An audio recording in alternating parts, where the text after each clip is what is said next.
What's going on, y'all? This is like my fourth time trying to record this video because it has been so frustrating to try to summarize what happened in the ALCS.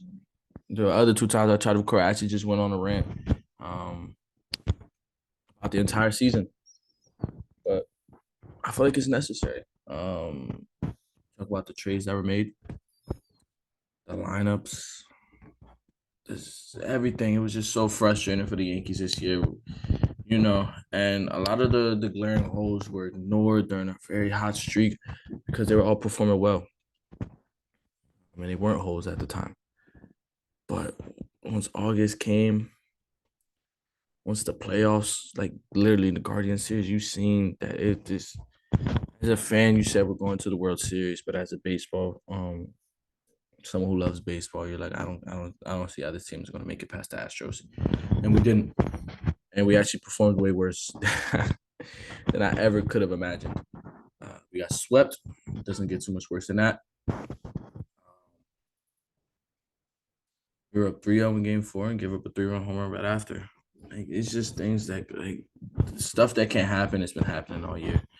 You can't have four glaringly different lineups in the ALCS. In 4 games, you can't have four glaringly different lineups.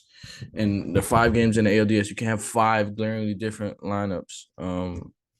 Throughout the season, you can't have glaringly different lineups. Listen, baseball is not just hitting a ball. See ball, hit ball. It's so much more than that. It's so much mental stuff to go into it.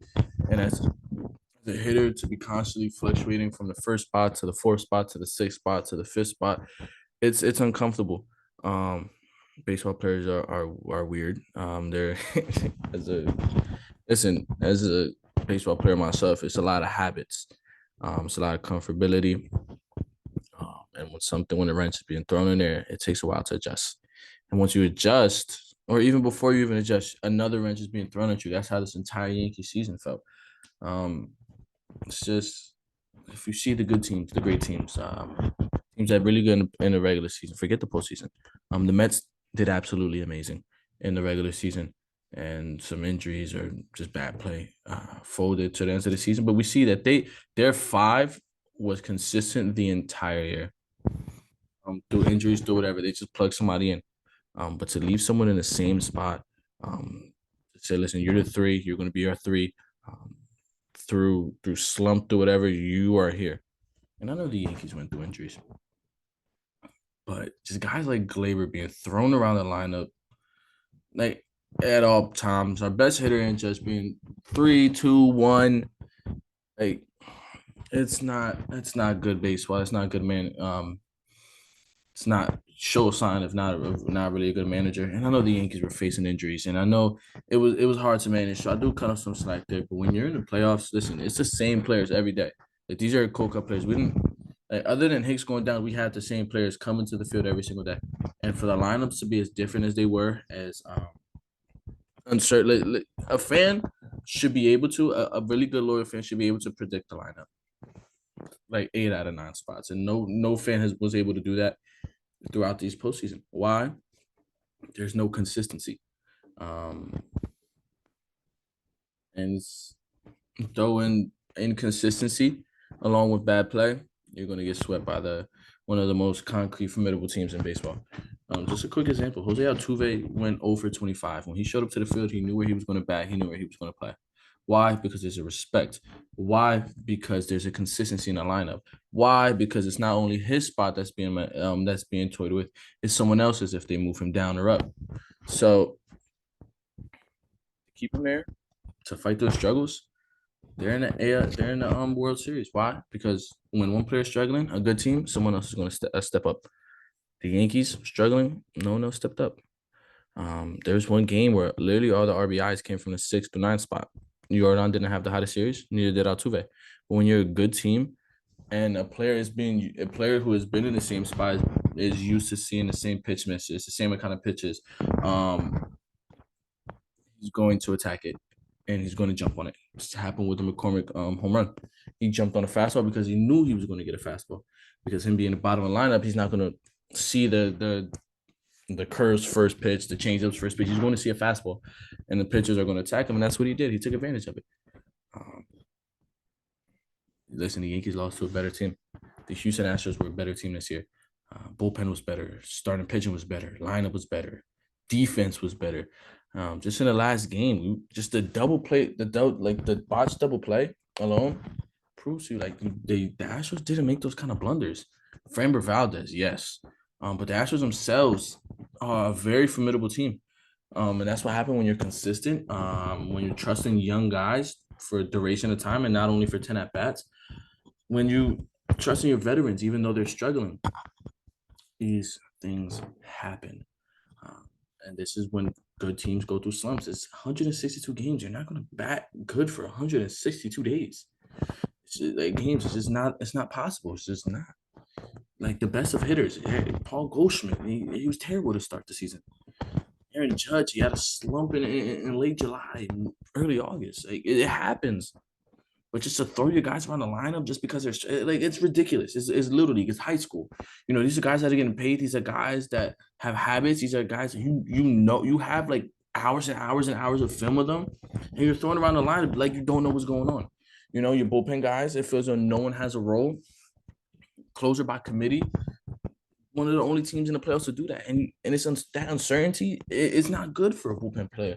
These are baseball players are creatures of habit. And when you're throwing Waldy Peralta in the sixth inning and one in the ninth inning and the eighth inning, he played good. When you're throwing Clark Schmidt in at random times, like whenever there's like I don't know what to do moment, like these things happen. Like when you're throwing randomly Miguel Castro or these things happen because there's no certainty. There's no listen. You're my let's get out of this guy. You're my eighth inning guy. You're my ninth inning. There's none of that in the Yankees bullpen, and that uncertainty is also going to play a factor into us losing. Because when there's uncertainty, it's like you're throwing the ball up and hoping for someone to catch it. But if no one knows whose ball it is, no one's going to catch it and it's going to fall. And that's what it feels like it's been with the Yankees season the entire year. But one player that has gotten consistent playing time, who's consistently been in around the same spot here is Josh Donaldson, probably the only person on the team that did not deserve it. We're talking about terrible at bats the entire year, no feel for the game whatsoever. This year, at least, like he's a great in the game. But this year was terrible. Like he was just playing for himself. Like when first and second, no outs, and he's taking absolute dad hacks with two strikes. Pitches outside the zone. Two guys just get walked, and he's swinging at a first pitch outside the zone. I'm sorry, interruption. Back. Bases loaded, no outs, and you're popping up to the infield, or you're striking out, looking on breaking balls down the middle, and like, listen, you can go up there and throw Josh Donaldson three fastballs up and in, and he's going, and it can be balls like two balls above the zone. He's going to swing at all three pitches because like there's no sacrifice in his game, none whatsoever. He's like, and it's ridiculous, and you're probably never going to. I've probably seen him bunt once. The Yankees should have done more bunting this year with a struggling lineup. And listen, I call him the slump. I call him the rally killer. And we've seen it 2 doubles in a row. Great, Yankees going to get it going. Josh Donaldson comes to the plate, and everybody's like, oh. And guess what? He struck out because we know what's going to happen.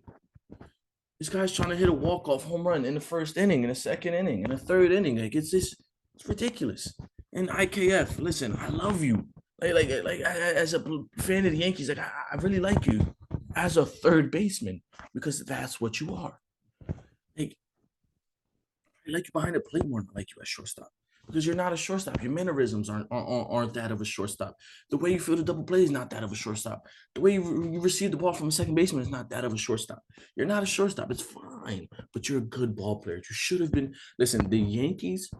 This is what the Yankees should have done. And I'm probably going to clip this and put it on the show. The Yankees in every game of the series should have IKF at third because no matter what, he was going to get contact, and that is what you need. We've seen a lot of times the Astros they weren't swinging the fences. Sometimes it happens when you play good baseball, you're going to get one over the fence. But they were getting singles here. They were getting a walk or a single, then a single through the 5-6 hole, single through the 3-4 hole, and those things happen when you have contact hitters in your lineup. When you have IKF on the bench because he can't play shortstop, instead of shifting him over to third and allowing Peraza to play short, that's what's going to happen. You're going to have strike. Listen, no way. You strike out 17 times in one game. Josh Donaldson striking out 3 times, and he is still in the lineup. Like you change the lineup so many times this playoffs, and Josh Donaldson has been the one constant, which is ridiculous. Absolutely ridiculous. Like it's crazy. Like I can't listen. I have no problem with IKF playing third. You want to give Volpe another half year? Fine. I have no problem with IKF at third. But with him at shortstop, I just don't like it. He's just not a shortstop, and it's fine. IKF is a gold glove third baseman at 24, 25 years old. Why did we put him in a situation to fail? Why did we not keep him where his strengths were? If we were going to do that, you might as well just have started Kyle Higashioka and just left Gary Sanchez to be the bench catcher or pinch hitter and put Urshela at short or so like something like it makes no sense to why we made this trade if we aren't going to use these players to their strengths. Josh Donaldson towards the end of the season should have been a bench back. He should have. We're not like there's no reason why he should have been starting every single game. I'm not going to blame it all on him. In the playoffs, we had starting pitchers going 5 innings. Listen, we're playing almost every day. Our bullpen is getting stretched as thin as string. We need guys to go 7 innings, 8 innings. That's what playoff baseball is. It's a grind. We see the Phillies guys. We see Zach Wheeler going 8, 7, throwing gems. This is what we need the best baseball.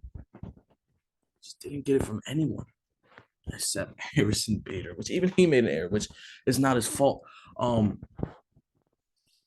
He was hitting the ball, being aggressive, like killing the fastball. He was waiting on his pitch, fouling off the breaking ball as much as possible until he got that fastball. And when he got the pitch he wanted, he did what he wanted to do with it.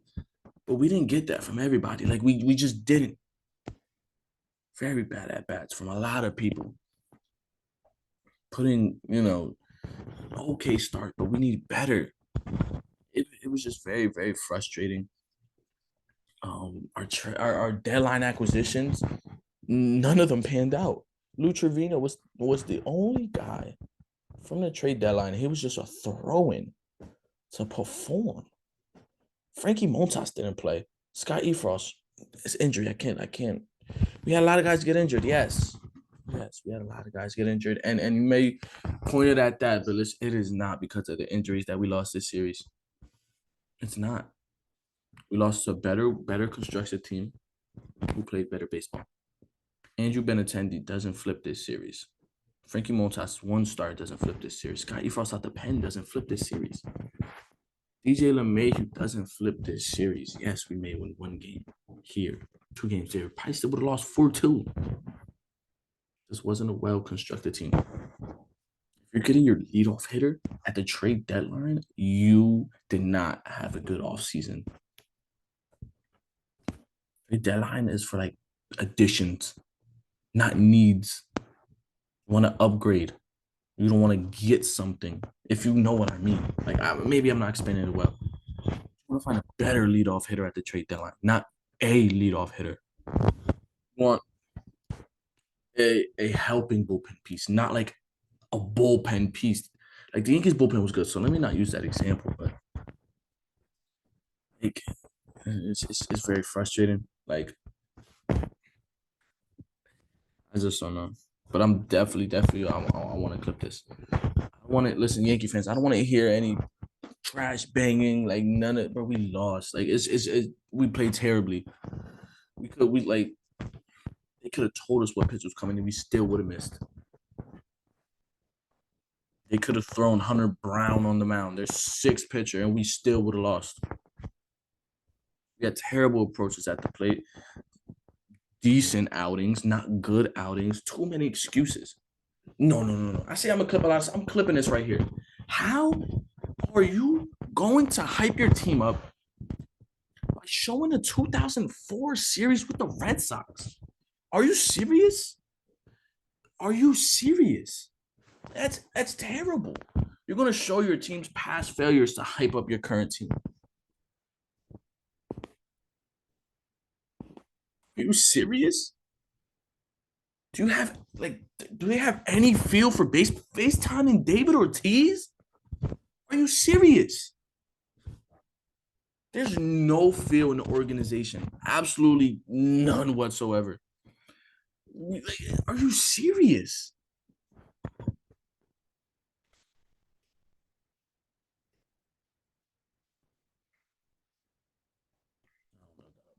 I don't know.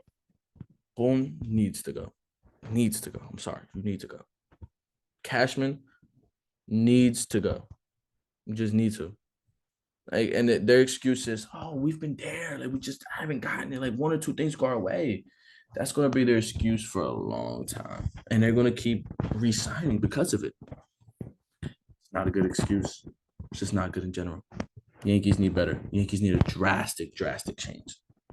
Drastic change. Next year, if we keep the same lineup, we're not going to win anything. There's like 5 guys on the team that are just going to be managing injuries the whole year, and that's not how you're going to win the championship. Rizzo is going to be battling a back injury. TJ is going to be battling his lingering injuries that he's been fighting the whole year. Stanton's going to be battling some kind of injury. Hicks, we gave a contract to, is going to be battling some kind of injury. Like, it's just not gonna work. He just need a drastic change this year. But that's it for the season, man. Maybe do some Phillies coverage, World Series coverage. I don't know. But as a Yankees fan, it's up for me until the off season to make some moves. I'll probably make a video about what I want on the Yankees for next year. Who's free? But I gotta look at the free agents, who doesn't accept the qualifying offer, things of that nature. So it's probably not gonna be for a while. But it's been your boy B-Riv, man. As you can tell, my tone is down because as a Yankees fan, I'm just down right now. But thank you for the constant support. Please sub. Like, I just, try to give me the 60 subs. Like, I've been stuck in the 50 range for a while. So if you could sub, send it, even if it's just like your second email or something, just show love. My goal is 75 subs. Like, I'm just trying to, not too much, one step at a time. But thank you for the constant support. I just do this for fun. It's been your boy B-Riv. As always, God bless. See ya.